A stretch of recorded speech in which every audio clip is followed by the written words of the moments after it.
ہر کسی نے اپنی مرضی سے جو چیز سمجھ میں آئی بولی. میرے سب سے بڑے بھائی از اے ڈاکٹر, پھر اس کے بعد انجینئر ہے. میں اس طرف آیا, مجھ سے چھوٹا وہ کمپیوٹر سائنس کی طرف گیا, چھوٹی بہن بھی CA میں آئی وہ. تو میرا ایکچولی زیادہ مائنڈ تھا بزنس کی طرف. ٹھیک. میتھس میری اچھی تھی لیکن مجھے بزنس اورینٹیڈ تھا. میں I wanted to go for MBA actually. میرے ایک ریلیٹیو ہیں جو کہ he is the first PhD in commerce from university of Karachi, اور وہ ڈین بھی تھے faculty of arts and commerce کے. وہ میرے ایک طرح سے مینٹور ہیں, اس وقت بھی تھے, میں ان کے پاس جاتا تھا. انہوں نے مجھے دیکھا کہ میری میتھس اچھی ہے, تھوڑا مجھے اکاؤنٹنگ میں وہ گائیڈ کرتے تھے. I was picking up fast. انہوں نے کہا کہ نہیں, یو شوڈ ڈو CA, تم CA کر لو گے جلدی. تو وہ ان کے کہنے پہ میں MBA چھوڑ کے میں CA کی طرف آ گیا. اور میرا انٹرویو فرگسن میں نجم چودھری صاحب نے لیا تھا, اور وہ بڑا لمبا انٹرویو ہوا تھا, 20 منٹ کے ہوتے تھے. میرا کوئی 45 منٹس کا انٹرویو ہوا تھا. ہاں, اور اس میں پتہ نہیں انہوں نے کیا کہا تھا. میں نے کہا کہ میں فرسٹ اٹیمپٹ میں پاس کروں گا, اور یہ ہے وہ زمانے میں نہیں ہوتا تھا اتنا, اور الحمدللہ اللہ تعالیٰ نے فرسٹ اٹیمپٹ میں پاس کروا دیا. تو ایک چیز یہ تھی کہ میں یہ دیکھتا ہوں کہ شاید ابھی بھی کچھ ایسے لوگ کرتے ہوں, بٹ ایٹ لیسٹ میں اپنی بات کروں, اور زمانے میں بھی شاید لوگ یہ پڑھتے تھے اپنی پیشن کے لیے. اب کچھ ایسا محسوس ہوتا ہے کہ وہ چیز پڑھتے ہیں جہاں پیسہ زیادہ ملے گا, وچ is not the right way. آپ بندے کو اپنے پیشن کی طرف جانا چاہیے, اور جو وہ پیشن جو اس کو ایکسل کرا دے گا. میرا ایک بہت ہی اچھا اسکول کے زمانے کا friend, he was brilliant student, اور اس نے ایکسلنٹ اسکور کیا میٹرک میں, انٹرمیڈیٹ میں. اس کے بعد اس کو اردو کا شوق تھا, وہ کراچی یونیورسٹی چلا گیا اردو میں ایڈمیشن لینے. گھر میں جو ہے نا وہ ماتم مچ گیا کہ یہ کیا کرنے جا رہے ہو. تو بڑے گھر والوں کے کہنے پہ اس نے چینج کر کے انگلش میں کیا, لیکن وہی ایکسل ماشاء اللہ سے. اس نے PhD کیا ان لینگویج میں, لنگوسٹکس میں, اور وہ بہت ایکسل کیا. تو بات یہ کہ آپ کسی بھی چیز میں آپ جا کے پڑھیں, اپنی مرضی کی چیز پڑھیں, یہ will excel. So that's my view on this. Great. اچھا, تھوڑا چونکہ ہمارا ٹاپک فیوچر آف اکاؤنٹنسی اور اس کے متعلق ہے, تھوڑا سا مجھے بیک گراؤنڈ بتائیے. میں اپنا ایک ویو رکھتا ہوں. میں خود بھی ایک چارٹرڈ اکاؤنٹنٹ ہوں آپ دونوں کی طرح, اور میرا بھی انٹرویو نجم صاحب نے ہی لیا تھا, but it was quite short, hardly 5 minutes. So you are an exception, I am also an exception. آپ کا لمبا تھا, میرا بہت چھوٹا تھا. اچھا, جب میں نے قدم رکھا اس پروفیشن میں, سو پیپر بیسڈ ہم آڈٹ کرتے تھے. میں نے جب اسٹارٹ کیا تھا تو ہم ایک کاغذ پہ ورکنگ پیپرس بناتے تھے, اور سافٹ ویئرز اتنے نہیں تھے, ERP نہیں تھا اس وقت, کیونکہ لیٹ 90s یا ارلی 2000 کی میں بات کر رہا ہوں. Over the period of time میں نے دیکھا کہ بہت ساری اکاؤنٹنسی ڈیجیٹائز ہو گئی, اور جب آپ کے سافٹ ویئرز آ گئے, تھوڑا بہت روبوٹک پروسیس آٹومیشن بھی آ گیا, تو آئی سی کہ بک کیپنگ کا ایلیمنٹ بہت کم ہو گیا. ہماری ایکسپرٹیز تھی جیسے IFRS, ایڈوائزری اینڈ کنسلٹنسی. اس پہ بھی مجھے آپ کا ویو چاہیے. اور ساتھ ساتھ میں وین یو سی کہ آگے جب بات ہو رہی ہے بلاک چین کی, آرٹیفیشیل انٹیلیجنس کی, ٹرانسفارمیشن کی, سو ہاؤ ڈو یو سی کہ جو اکاؤنٹنسی ہے IFRS کے رسک, کیا یہ بھی سسٹم بیس نہیں ہو جائیں گے, اور کیا امپیکٹ آئے گا جو ایجوکیشن سسٹم میں, کیونکہ آپ چونکہ ایجوکیشن سے بھی وابستہ ہیں, یہ تھوڑے اپنے مجھے ویوز بتائیے گا.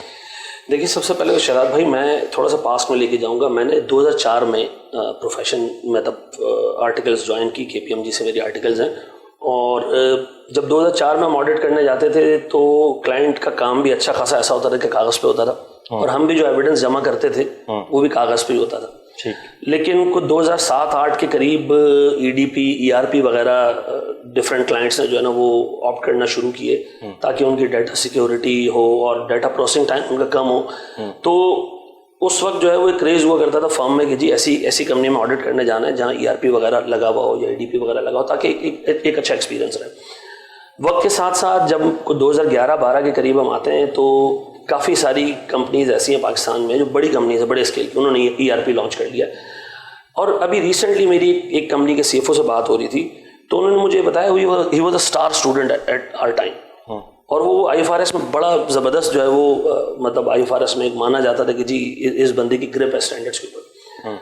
جب میں ابھی اس کو ریسنٹلی کال کی تو اس نے مجھے بتایا کہ 2 سال ہو گئے ہیں اس نے IFRS کو ہاتھ تک نہیں لگایا. تو مطلب ہم بات کر رہے ہیں بلاک چین کی, جو کہ ابھی فیوچر میں آنے والا ہے, آرٹیفیشیل انٹیلیجنس کی بات کر رہے ہیں ہم, روبوٹکس کی بات کر رہے ہیں. وہاں تو معاملہ یہ ہو جائے گا کہ ایون جو لیجر مینٹیننس ہے وہ ڈیسینٹرلائز ہو جائے گی. ایک ہی سیٹ ڈیٹا کا جو ہے وہ آپ کے کئی سارے لوگوں کے پاس ہوگا, سینٹرل کسٹوڈین آپ کا ختم ہو جائے گا.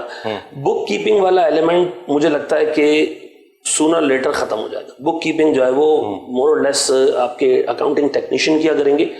چارٹرڈ اکاؤنٹنٹ کا رول یا جو مطلب ہائر کوالیفیکیشنز ہیں ان کا رول بیسیکلی آ جائے گا انالیسس پہ, ڈیسیجن میکنگ پہ, ایسٹیمیٹس کے اوپر, ویلیو کریشن کے اوپر, ان چیزوں کے اوپر اوور رول آ جائے گا. تو مجھے یہ فیل ہوتا ہے کہ جیسے ابھی آئی کیپ کا بھی کوریکولم ڈیزائن ہوا ہے ماشاء اللہ, میں اس کو کلوزلی دیکھا ہے, تو اس میں بڑا پازیٹیو چیز یہ ہے کہ انہوں نے اس چیز کو سینٹر میں رکھا ہے کہ کیونکہ آئی فیک جو ہے وہ انہوں نے ابھی ریسنٹلی 2019-20 میں ایک کمیٹی فارم کی کہ کوشش کی جائے کہ جتنے اس کے ممبرز ہیں تمام لوگوں کے کوریکولم کے اندر یہ آرٹیفیشیل انٹیلیجنس اور بلاک چین وغیرہ کو مطلب سینٹر میں رکھا جائے, پڑھایا جائے. تو آئی سی اے ڈبلیو تو اس پہ کوئی 2015 سے کام کر رہا ہے. ہم نے بیسیکلی ابھی اس کو آپٹ کرنے کی کوشش کی ہے, اس کو آپٹ کریں گے. لیکن مجھے یہ فیل ہوتا ہے کہ ڈاؤن دا لائن اکاؤنٹنٹس کا رول چینج ہو جائے گا, ختم نہیں ہو جائے گا, لیکن بک کیپنگ سے ہٹ کے جو ان کا جو ڈیسیجن کو ایڈ کرنے کا میں تو سمجھتا ہوں بک کیپنگ تو آلریڈی ختم ہو چکی ہے کافی. جو اکاؤنٹنسی والے رول ہیں جیسے آئی ایف آر ایس, یہ بھی ساری چیزیں آٹومیٹ ہونے جا رہی ہیں, آلریڈی سافٹ ویئرس کافی بن چکے ہیں. انہوں نے بھی بلاک چین میں, اگر میں صبح وہ دیکھ رہا تھا آرٹیکل دیکھ رہا تھا, تو اس میں ایک سیلف آڈٹ کا کانسیپٹ آ رہا ہے جس میں جو نان ریگولیٹری آڈٹس تھے وہ میرے خیال میں ایلیمنیٹ ہو جائیں گے. کیونکہ اگر ایک بندے کو آڈٹ نہیں کروانا, وہ آڈٹ اس لیے کروا رہا تھا کہ اس کی ریکارڈ جو ہے وہ ٹرانسپیرنٹ رہیں, اس کو ذرا پوزیشن زیادہ کلیئر ہو جائے. تو بلاک چین آرٹیفیشیل انٹیلیجنس میں سیلف آڈٹ کا کانسیپٹ بھی آ رہا ہے. پھر پلس اس کے اندر جو مجھے ایک اور چیز بھی میں نے اس میں ریسنٹلی ریڈ کی ہے کہ اس کے اندر ایک اسمارٹ کانٹریکٹ ٹائپ کی چیزیں بھی آ رہی ہیں کہ بہت سارے ایونٹس ایسے ہوتے ہیں کہ جی آپ نے ایک ریونیو ریکارڈ کرنا ہے, آپ نے کوئی ایک ٹرانزیکشن میں کوئی 4 چیزیں بیچی ہیں اور آپ نے اس کا ریونیو گریجول ریکارڈ کرنا ہے, یا کنسٹرکشن کانٹریکٹس ہے جس میں آپ کو ریونیو جو ہے وہ اسٹیج آف کمپلیشن پہ بک کرنا پڑتا ہے, تو وہاں بہت زیادہ ایسٹیمیٹس انوالوڈ ہیں. تو انہوں نے اس ایسٹیمیٹس کو آٹومیٹ کرنے کے لیے اسمارٹ کانٹریکٹس ٹائپ کی چیزیں بھی ڈالی ہوئی. تو مجھے لگتا ہے کہ آگے جا کے بہت مائنیوٹ سا رول جو ہے وہ بک کیپنگ کا رہ جائے گا. جو مین کام ہوگا ایک چارٹرڈ اکاؤنٹنٹ کا, وہ ویلیو کریشن ہی ہوگا اس وقت. اور آئی ڈونٹ نو اس کو ہم کیسے اس وقت کوپ اپ کر پائیں گے. تو جب جیسے جیسے حالات کلیئر ہوتی جائے, کیونکہ ہم رسپونڈ کرتے لیٹ, پوری دنیا میں ایک چیز آ جاتی ہے, وہ اسٹیبلش ہو جاتی ہے, ہم 5 سال بعد اس کو رسپونڈ کرتے ہیں. تو آئی ہوپ دیکھیں. اچھا یہاں لیتے ہیں ناظرین ایک چھوٹا سا بریک کے بعد دوبارہ حاضر ہوتے ہیں. Stay tuned.